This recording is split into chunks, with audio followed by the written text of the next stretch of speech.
Airlines, I'm Chelsey and this is Kurtis. We make weekly videos on travel and how to afford it, and today we're talking Canada's newest budget airline, Flair.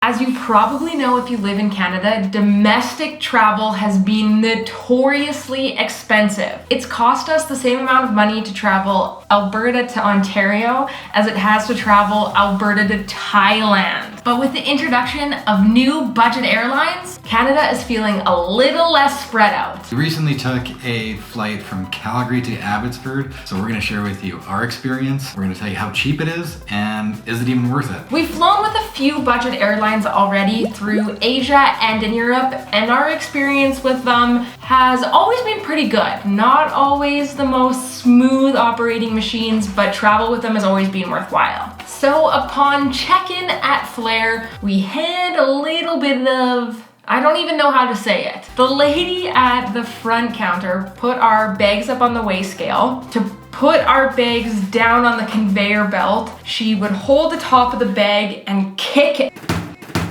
out the bottom of the bag, literally with her foot, so that it would flop down on the conveyor belt really aggressively. So she did it the first time and Kurtis and I looked at each other like, are you kidding me? And then she did it the second time and Kurt asked if she handles all of the bags this way, which she said yes to. I thought the least you could do was pretend like you cared about what was in my baggage. So needless to say, we weren't off to a great start with Flair so far. But regardless, we took off from Calgary to Abbotsford. We boarded on time, the plane was there on time, we took off on time, there was no problems out. But now let's talk about the plane itself. The interior of the plane is probably what you'd expect out of a discount airline. Unlike a lot of the Asian and European discount airlines that we've been on before, there wasn't a lot of ads plastered everywhere throughout the plane. This was actually very refreshing, it was very clean. Everything I think was grayscale though. I think everything was one color, which is fine. But one thing to keep in note is that the seats do not recline and they are not very comfortable. Our flight was maybe an hour and a half, so it really didn't bother us too much. But I can see if you were going from like Calgary to Toronto on one of these planes, you would get a sore keister.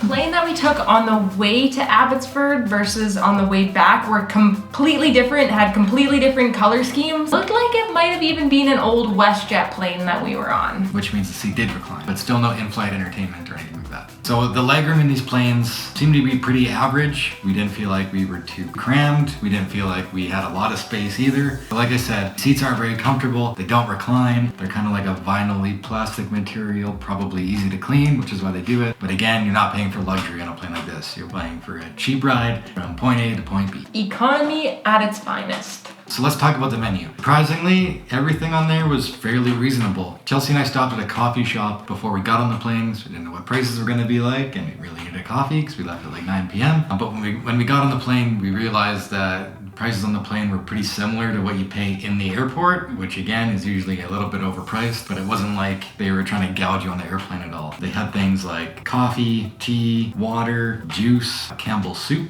maybe some noodles. I think they had some alcoholic beverages like beer and wine as well. So on board, there was no in-flight entertainment whatsoever. No screen, no phone chargers, nada. So if you are on a longer flight especially, you're gonna wanna make sure that all of your devices are fully charged because you will not have that opportunity on the plane. Maybe even bring a book or something analog. So all in all, our experience with Flair was pretty positive. Other than the stewardess lady bombing our luggage down the carousel. Like most budget airlines, there are a lot of little tiny hidden costs in there. So we're gonna break down some of those for you. First is seat selection. If you want to pick your seat beforehand, you're gonna pay for that. Seat ranges between, I think, $16 and $25 depending on where it was located in the seat. And if you opt out of the seat selection, you'll get stuck with it. Whatever random seat is left over, and if you're traveling in a group, there is a chance that you guys would be separated. Kurtis and I almost always opt out of the seat selection, and we have never had to fly separate from each other. Knock on wood. If you want to pick your seat beforehand, you're gonna pay for that. If you want to check a bag, you pay for that. Anything more than a personal item, which is typically considered like the size of a purse or a briefcase, you pay for that. We saw that they were pretty strict about the baggage allowances, and we saw a lot of people have to stick their bag in the little metal baggie sizer thingy to make sure that their baggage wasn't over the limit. If you want to bring an additional carry-on item, you pay for that. The kicker on this one was that if you paid for your carry-on baggage online, it was one price. I think it was $30. If you got to the check-in gate and they asked you to pay for your bag, or you opted to pay for your bag at that point in time, I think it was $40. And then if you got to the point in time when you were boarding the plane, and I would assume at this point in time they're forcing you to pay for your bag, it would be $50. I am sure that that is to discourage people from trying to sneak on a larger bag, so be aware of that. They also offer the Flex Travel product. This was about a $10 fee that you add onto your ticket and allows you to make changes up until I think 24 hours before your boarding time. But Flex Travel, you pay for it. And lastly, don't forget, when Chelsey and I were in the line waiting to drop our bags off, the people in front of us did not check in beforehand. So if you don't check in beforehand and you're expecting to check in at the airport, you pay for that.